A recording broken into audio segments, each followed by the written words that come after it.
You were never supposed to hear this. What you are about to listen to is not part of any archive.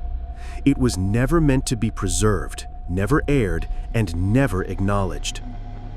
4 isolated cases, different states, different years. No apparent connection, except for a number that keeps reappearing, 0417.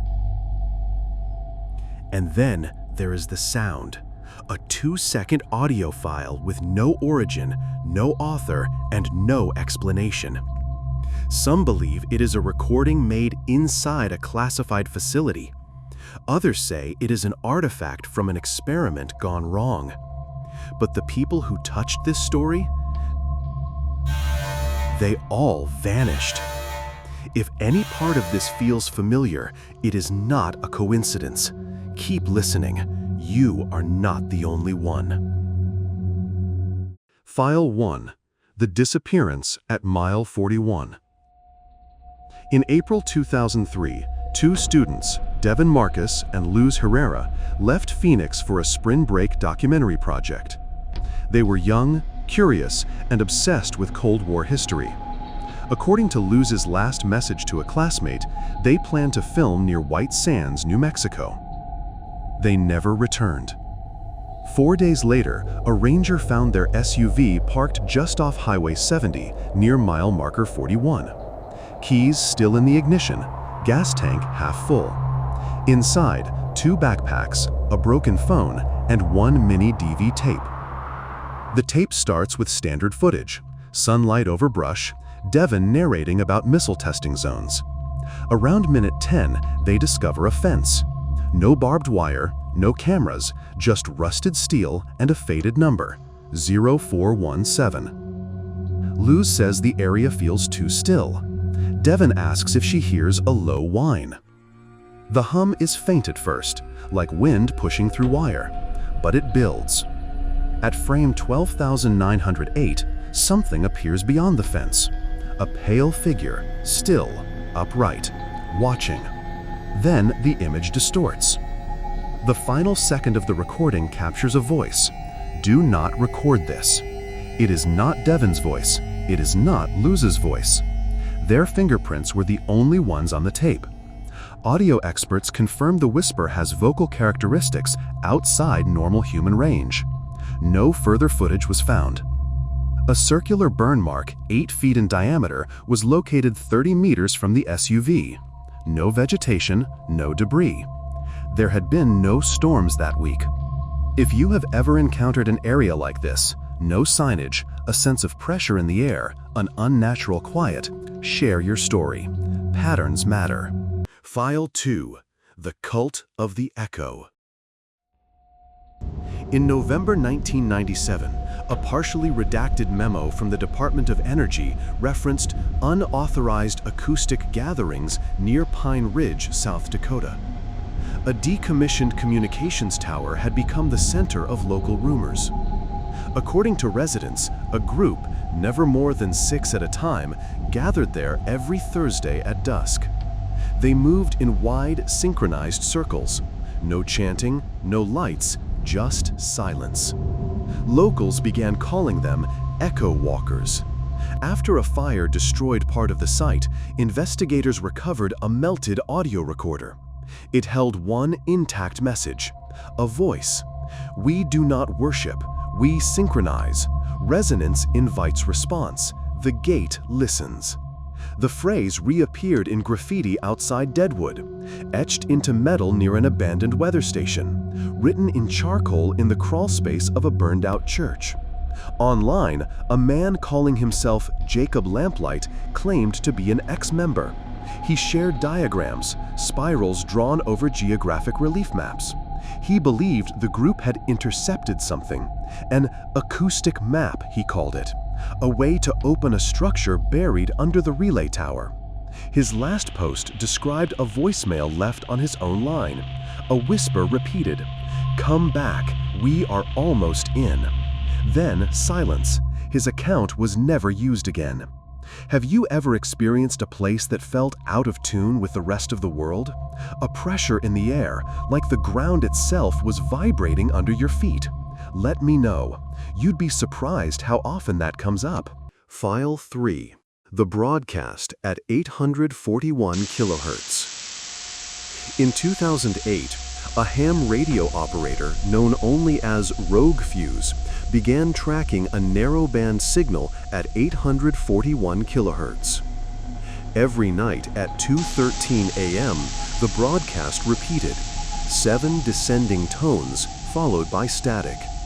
No identifiers, no breaks. The tones were musical but unnatural. Slowed recordings revealed a phrase buried in the noise. The gate is still open, she remembers. Rogue Fuse posted the audio. Others began to notice something else. When rendered into a spectrogram, the waveform displayed a pattern, one that matched a spiral posted years earlier by Jacob Lamplight. The origin of the broadcast was triangulated to a remote area near mile marker 41, the exact site where Devin and Luz disappeared. Rogue Fuse's final post simply read, "She said my name last night, twice." Then his account was deleted. His RV was found parked on federal land, antenna extended. Inside were journals, maps, and 17 pages of hand-drawn tone patterns. Each entry ended with one word, through. If you have ever picked up a strange broadcast, especially one that repeats, tell me what you heard. The more data we gather, the closer we get to understanding how it spreads. File 4. The 2-second audio clip. In 2019, a USB stick arrived in the mail at a podcast studio in Roswell, New Mexico. No note, no return address. Just one file, enter2.if. It lasted exactly 2.06 seconds. First, static, then a low pulsing tone, and then a breath followed by a whisper, through. The vocal characteristics match Rogue Fuse, but he had been missing for over a decade. The audio's waveform was unlike anything standard. It spiked in ways that suggested manipulation at an electromagnetic level. And, embedded in the waveform, hidden behind the static, a spiral appeared again. A short time after the file was posted online, the podcast was removed from every platform. Their website went offline. All content vanished.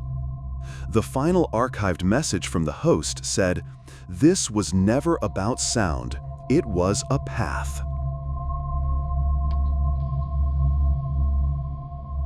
If you have ever heard a noise, short, meaningless, but unforgettable, and it made you uneasy without knowing why, describe it. I want to know how it made you feel. Spiralgate. 4 events, 4 locations, all tied by one signal. 0417 appears at every site, on fences, on burned metal, in broadcast files. The spiral turns up in carvings, in audio waveforms, in locations once marked as testing zones, but never acknowledged on maps. I spoke to a contractor, briefly, who claimed to have worked with a defense firm known only as Kyfex. He said they were tasked with tracing resonance corridors, areas where frequency behaves differently. He warned me, there is no gate, there is only alignment. He sent coordinates. I went. Near the ruined tower in Pine Ridge, I set up field recording gear. What I captured did not register as audio, but vibration. When the waveform was stretched, a pattern emerged, a voice, not mechanical, not human. You are inside now.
If a sound ever left you dizzy, if silence ever felt too heavy, if you've seen that spiral and don't remember where, scroll down, leave a comment. Your experience might connect the next piece. And if you want to keep going, if you want to be the first to see what we uncover next, subscribe now. There are more signals, more patterns, more voices waiting in the static. We're just getting started.